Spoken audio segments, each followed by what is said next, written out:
Welcome din muna natin ang isang dayuhan na kahit walang halong dugong Pinoy, iba ang dedikasyon para maibahagi ang ating kultura.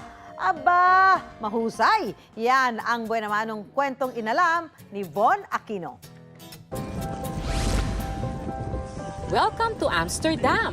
Yan ang tahanan ng Dutch national na si Beata. Welcome to House of Pinoy Foods. How can I help you? Pero ang kanyang take-out nook at catering services, hindi lang Dutch national ang tumatangkilik. Magandang araw sa inyong lahat. Si Beata nakakapagsalita ng Tagalog at Waray. Ari kinahagawas ti katok katindahan niya na. At nakakapagluto rin ng mga putahing Pinoy.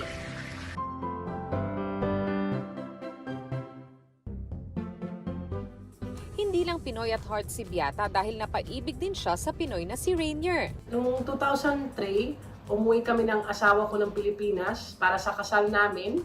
At pagbalik na namin ng Netherlands, siyempre gusto ko din maano din yung mga bata ng mga Filipino food. So nag-start ako magluto ng Filipino para mag-practice ako ng mga Filipino food po. Minsan mahirap talaga magtimpla, kaya kung nagluluto ako, lagi ako may kasamang Filipino talaga.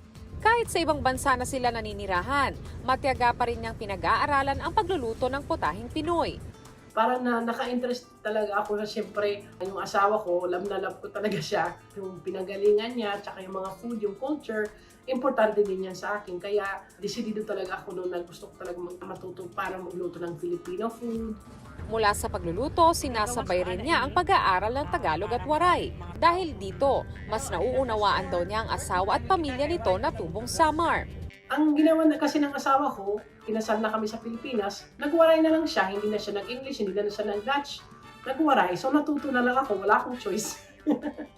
Ang pagsasalita ng Tagalog at pagluluto ng putahing Pinoy, naging daan para pumatok ang kanilang negosyong catering at food takeaway sa Amsterdam, Netherlands. Siya naman ang nagluluto ng mga ulam, tsaka ako naman sa dessert. Pero noong 2019, medyo may sakit na siya. So more on ako nag-take over na rin sa mga ulam. Lechong kawali, sisig, dinuguan, ginataang manok, ginataang kalabasa, kare-kare, kaldereta, pansit canton, pansit palabok, pansit bihon, mga dessert din, kutsinta, leche flan, pichi-pichi. Pero ang masayang Pinoy food business nila, napalitan ng lungkot nang pumanaw ang kanyang asawa dahil sa kidney failure. May business na kami from home, pero gusto ko na sana itigil. Tapos ako ng business partner ko, ay siya din nag-motivate sa akin. Sabi niya, mag-open kaya tayo ng catering and takeaway. Wala man sa tabi niya si Rainier. Sa pagluluto ng pagkaing Pinoy, nananatiling buhay raw ang masasayang alaala nila. I-continue ko na rin yung journey ko sa Tagalog and Waray at saka sa mga food ko.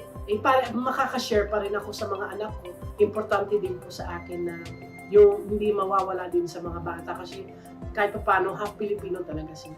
Dayuhan man ang lahi ni Beata, ang kanyang dedikasyon at puso para maibahagi ang kulturang Pinoy, talaga nga namang wagi saan mang panig ng mundo. Ako si Von Aquino at yan ang kwentong dapat alam mo.